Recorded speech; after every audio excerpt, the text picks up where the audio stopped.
Okay, so in order to construct, okay, so how do we calculate the construct of height? What do we need? Measuring tape. Measuring tape and 1 million people, right? So I measure 1 million people, I get the average height using math, and then I calculate standard deviation, and I can decide what is the construct normal for height.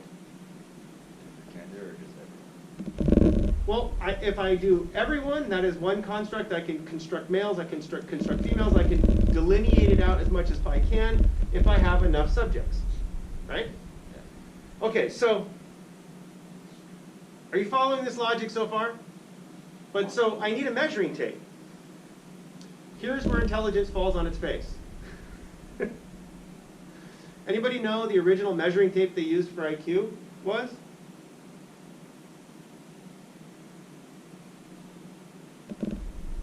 How do I assess intelligence?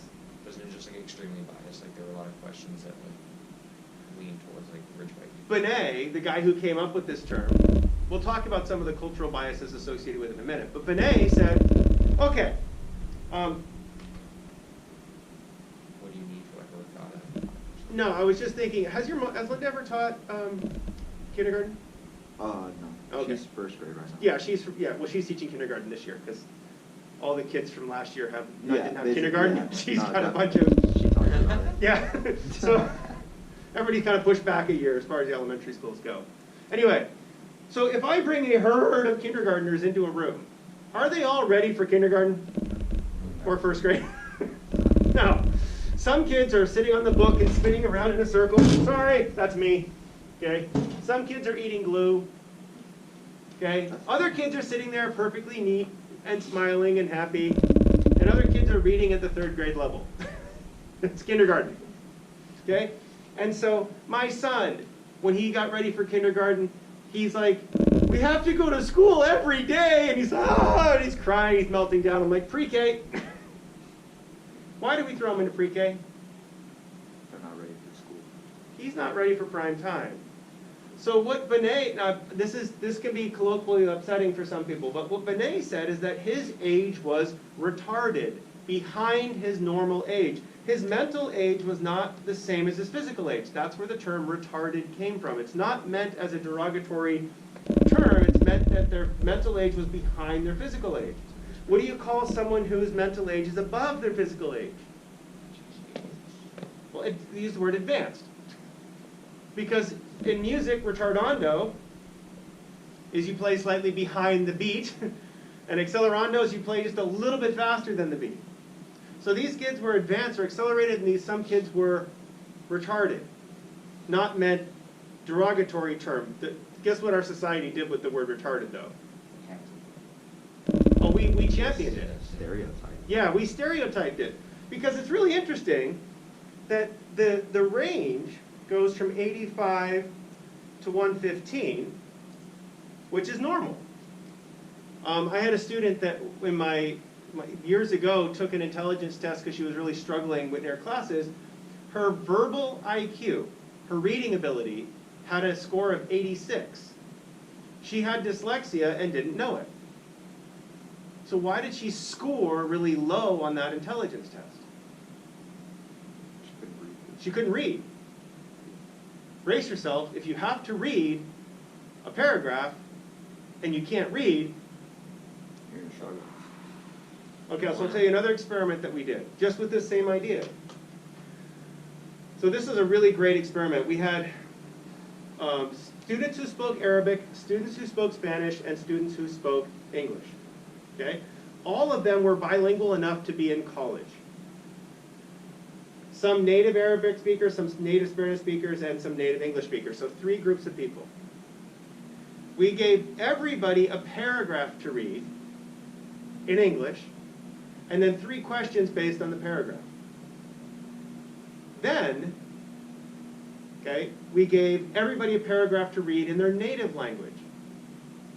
So the Arabic speakers got an Arabic, the Spanish speakers got a Spanish one, and the English speakers got another English paragraph to read.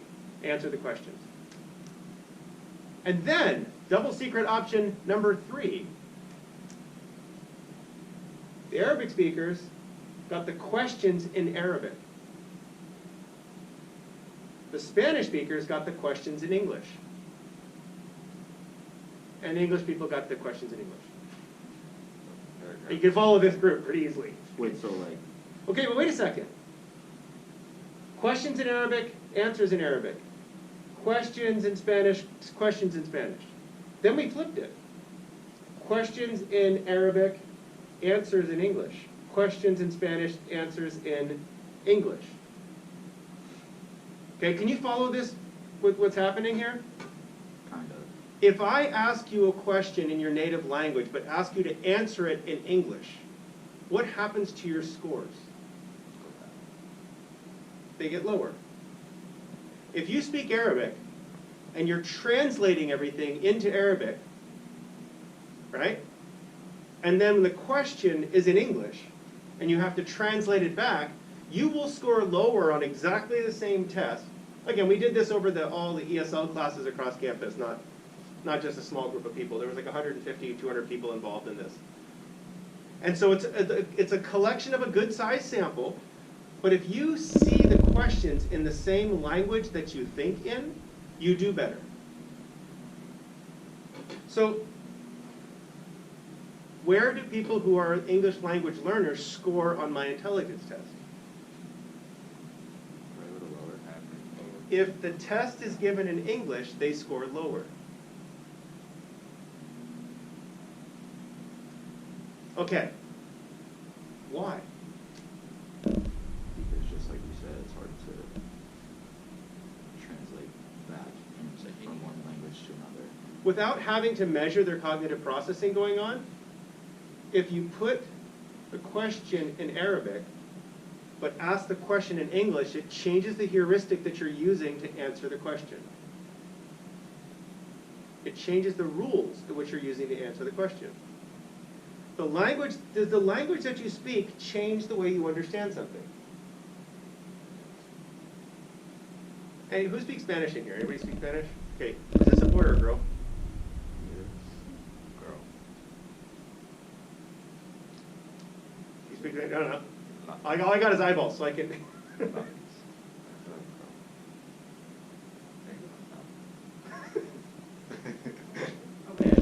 Actually, it's a guy. El Lapis. It's a guy? I think so. Okay, so